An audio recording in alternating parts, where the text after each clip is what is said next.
গর্বিত বোধ করছি যে হসলা এবং শ্রদ্ধা এই যে মহতী সংস্থার সদস্য হয়ে আর আজকে এরকম এক ধর্মস্থানে এবং ঠাকুরের স্বয়ং ভুবনেশ্বরের সামনে আমি যে সম্বর্ধিত হতে পারছি হসলা কর্তৃক সম্বর্ধিত হতে পারছি তার জন্য নিজেকে ধন্য মনে করছি।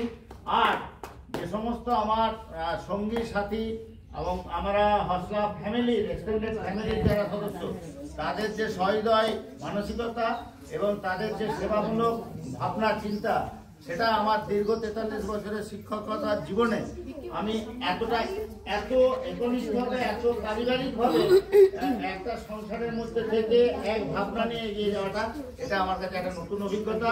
আমি আগামী দিনে এটাকে আরো সবাই এগিয়ে আসবেন, আবার এক হয়ে আসবেন, একতা আসা দরকার। আর একটা যেটা হসলার একটা কথাটাই যেন আমাদের সবাইকার একই কথা হয় এবং হসলাকে আমরা যাতে আরো অনেক বেশি এক্সপ্যান্ড করতে পারি, অনেক বেশি ছড়িয়ে দিতে পারি এবং সারা ভারতবর্ষে আমরা যেন একটা হসলা নামে পরিচিত হসলার সদস্য এই নামে যেন আমরা একটা রিকগনিশন করতে পারি। সেই কাজটা আমাদের কর্মের মধ্যে দিয়ে হবে। যে সমস্ত কর্মসূচিগুলি আমাদের সামনে রাখা হয়েছে সেটাকে একটু বাস্তবোচিত করার জন্য সবাইকে আমি আবেদন আহ্বান জানাই।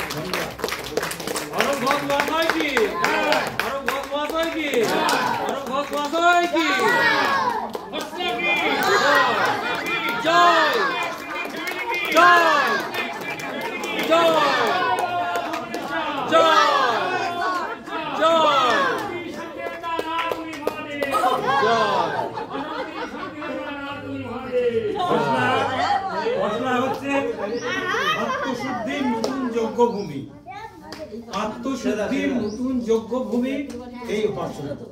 সুতরাং আমরা এই দরবারে এসে নিজেদেরকে ধন্য মনে করছি, এটা তো স্বাভাবিক।